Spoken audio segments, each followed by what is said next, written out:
Welcome, ladies and gentlemen. So today we are going to start the topic of genetics. And this is going to cover both chapter 14 and chapter 15. And what you're going to kind of find is we're going to bounce back and forth between both chapters as we work through these notes.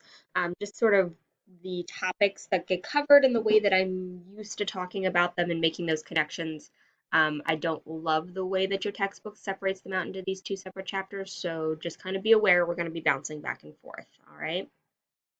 So we're talking about genetics, right? And let's just make sure we have a pretty solid foundation on what that means. We're talking about the study of heredity, really biological heredity. So how do we pass on genetic information, basically your DNA, and what implications does that have then when that information gets passed from one generation to the next? And this popular branch of science has really exploded over the last 100 years or so. It goes all the way back really to its sort of founding in the work of Gregor Mendel. And he was doing this in the late 1800s. He was a monk studying those pea plants. And kind of an interesting component to him is the fact that he and Darwin, who came up with the idea for the theory of evolution, they were actually contemporaries to each other. They were working more or less on their ideas at the same time, and yet never spoke to each other. And yet now when we study evolution, we study genetics, they really are very much intertangled within each other in the way that they work. So it's just kind of an interesting thought experiment to see what they might have come up with if they had ever actually talked to each other. Um, we'll get a little deeper into Gregor Mendel's pea plant studies a little later because it really is foundational for how we understand the way that information gets passed from parent to offspring. Another gentleman who gets a lot of credit for giving the field of genetics a lot of underlying understanding is Thomas Hunt Morgan. And we'll also talk a little bit more about him and his studies with fruit flies or Drosophila. So, any of you guys who go into a biology lab in the future, more than likely will probably end up doing the fruit fly experiments. We still use them as a great model for studying genetics today. And in fact, his work on them actually allowed him to win a Nobel Peace Prize in physiology or medicine in 1933, which is pretty cool.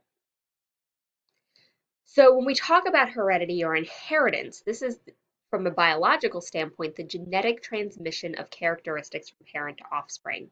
Hair color, eye color, skin color, you name it, anything that drives the way that you look or the way that you work ultimately is coded for in your DNA, and that does come from your parents. So when we talk about a character, we're talking about a heritable feature, like that hair color, like that eye color, like that skin color.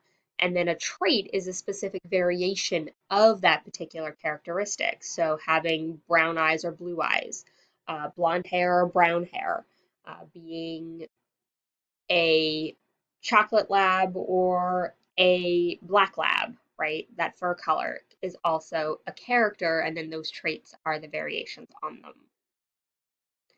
So let's go back to kind of the beginning here and talk about Mendel and where we all kind of got to this idea.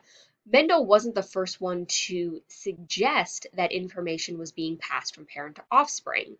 They didn't know what DNA was at the time. They didn't certainly know that that was the molecule of inheritance. Remember, that doesn't really come to light until the 1900s, and they're working in the 1800s. But there was clear understanding, even from early agriculture and mating our livestock together to try and get certain traits. We understood that characteristics were being passed from parent to offspring. So when we get to Mendel's time and he's working on these pea plants, there really are two major hypotheses sitting out there for how this is working. And so they had the blending hypothesis versus the particulate hypothesis. And most scientific minds of Mendel's time were sort of on the side of this blending idea. The idea that you took genetic material from two parents, mixed them together, and kind of like paint, and that's what you got as the offspring. So, sort of like taking blue and yellow paint together, you get green out of it. The other side of the coin, though, was this particulate hypothesis where parents were passing on these discrete units of heredity that were then working together in the offspring to create those characteristics. The big difference here, and what Mendel ultimately ends up proving with his P plant experiments, is that you could get those discrete units back. So with blending, it is like paint. You mix blue and yellow together, you make the green paint, but it's really, really difficult, if not almost impossible, to get that blue paint and yellow paint back from that green. The particulate hypothesis, however, is saying that they are discrete units, meaning they get passed on as individual pieces, individual particles, that could then get intermixed in the way that they function, but you could get those pieces back. So kind of like mixing a bunch of rock pieces to make sand, right? Sand is a bunch of little particles of different rock types, but you could go in and individually pull those pieces of sand back apart into their component um, characteristics, right? So little particles of black sand could get pulled out because it comes from a certain type of rock. The little white pieces of sand can get pulled out, and that's from a different type of rock. So that's kind of what that particular hypothesis was all about, is the fact that you could pull those pieces back together, even though when you put them together collectively, it just looks like sand. So Mendel's work is going to ultimately end up supporting that particulate hypothesis, disprove the blending one. So how does he do it? Well, he ends up working with these pea plants, and these pea plants are very unique in the sense that they work with contrasting traits. They're either round or wrinkled, green or yellow seeds, purple or white flowers, smooth or constricted pods. And there's some question as to whether or not Mendel really kind of understood that this is how this worked, or just kind of got lucky, because there's a lot, and I mean a lot, of characteristics in living things that don't work this simplistically. We'll talk about things like incomplete dominance, codominance, polygenic traits when we get to talking more about the spectrum of dominance that don't work like this. They aren't contrasting traits.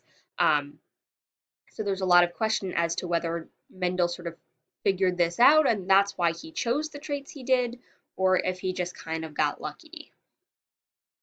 Regardless, he chose peas because of their variety, uh, that was readily available to him. The other component to this was that he was easily able to control the mating. So Mendel had complete control over the crosses that he created because he could actually fertilize the plants himself. So when you look at pea plants, they are actually what we call a complex flower. So you have in a single flower both the carpel, which is the female component, as well as the stamens, which are the male component to make the pollen. And that pollen is essentially plant sperm. So what he did was he took out the stamens of these flowers so that all he needed to do was touch a little paintbrush to the stamens of another flower, touch that to the carpel, and fertilize this plant, which would then ultimately make the seeds. And peas, the actual little round things in the center of the pods, the seeds that get created. You could then plant those seeds and produce that offspring. And it's really easy to do in a greenhouse where you've got minimal wind, you can minimize the interaction with insects, and you can just do this with that paintbrush, which is pretty simplistic and yet pretty elegant all in of itself. So he was able to control that fertilization. That also ensured that he knew what the parents were, who he mated together, and then could keep track of those characteristics as either purple or white, green or yellow, tall or small. Um, it also allowed him to work with purebred plants. So he would allow these guys to continue to mate, to continue to mate, to continue to mate, until he got offspring that were always the same characteristic. So always purple flowers, regardless of how many purple flowers he mated together. Always white flowers, regardless of how many white flowers he mated together. That's what we're talking about with purebreds. If you remember back to your underclassmen biology, we're talking about homozygous individuals there, right? They're all capital letters or all lowercase letters. There's no heterozygote, there's no mixing of that genetic information in that line. That's what we mean by a purebred species or a purebred sample. So in genetics, the mating of those two organisms then is called that cross. And we get that hybridization by taking two purebred parents of two contrasting traits and mating them together. Hybridization is basically creating that heterozygote. So what Mendel did with his pea plants was to take those purebred parents, right, what we'll call that P generation. So purebred purple, which means they would be completely homozygous dominant, purebred white, so completely homozygous recessive, mate them together and make that F1 generation, our first filial generation. Filial means family. And so those offspring then would be, by definition, heterozygous for that characteristic, but would show the dominant trait. If he had stopped there, it would have kind of looked like he was supporting that blending hypothesis. If I take purple and white paint, mix them together, you get basically just lighter purple paint. But what what Mendel did, that sort of really took this to the next step was that he took those heterozygote parents from that F1 generation, allowed them to mate together, and made an additional generation, that F2 generation. And that's where we saw that traditional sort of Mendelian ratio of 3 dominant to 1 recessive. The only way he could have gotten that recessive trait back, create that homozygous recessive in that F2 generation, is if those heterozygote parents from that F1 generation were passing on discrete units of heredity, what we know as genes or alleles. So each parent passed on a white allele and a purple allele, and then when we mix them up in that F2 generation, we were able to create some of that recessive trait back. This is the only reason that Punnett squares work, right? It's the reason we now understand because of how meiosis works. When those plants made their gametes, those individual chromatids are carrying those individual alleles, and those individual alleles get separated out into those gametes, whether it's the egg or the sperm, and then we bring those individual gametes back together to make the full set of genetic information in the offspring. And so it's then the interplay between what the maternal chromosome was and the paternal chromosome was in terms of the alleles that they get.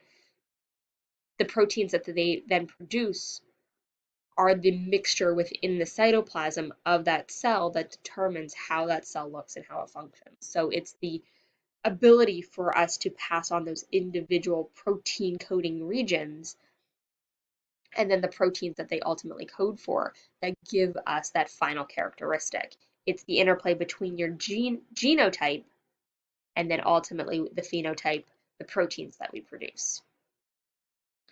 So again, he crosses those purebred whites with those purebred purples, and he does this not only with flower color, but he does it with pea shape and pod shape and pea color, all sorts of things. But he gets those hybrids or those heterozygotes in that F1 generation and allows those F1 plants to self-pollinate, so basically allow them to self-fertilize, so heterozygote plus heterozygote, and he gets that ratio of 3 purple to 1 white, or 3 dominant to 1 recessive for the other traits that he also studies in that F2 generation, and this is now the support for that blending hypothesis, or excuse me, the support for the particulate hypothesis and the disproving of that blending hypothesis. So he concludes that all those F1 plants, only the purple flower color is ultimately affecting the flower color itself. So purple must be dominant over white. And when he does this for all of these other traits, he sees the same things. So yellow seed color is dominant to green, round seed shape is dominant to wrinkled, so on and so forth. Through all of the different characteristics that he ends up studying, he sees the same pattern over and over and over again. And so Mendel ultimately ends up calling these heritable factors, these discrete units of heredity, genes, and we still use that trait today. So as a result of that 3-to-1 inheritance pattern that he ends up observing among his F2 offspring, he ends up developing 4 hypotheses for genetic inheritance. And in the next couple of videos, we're going to talk about what those hypotheses are and how they influence our understanding and study of genetics.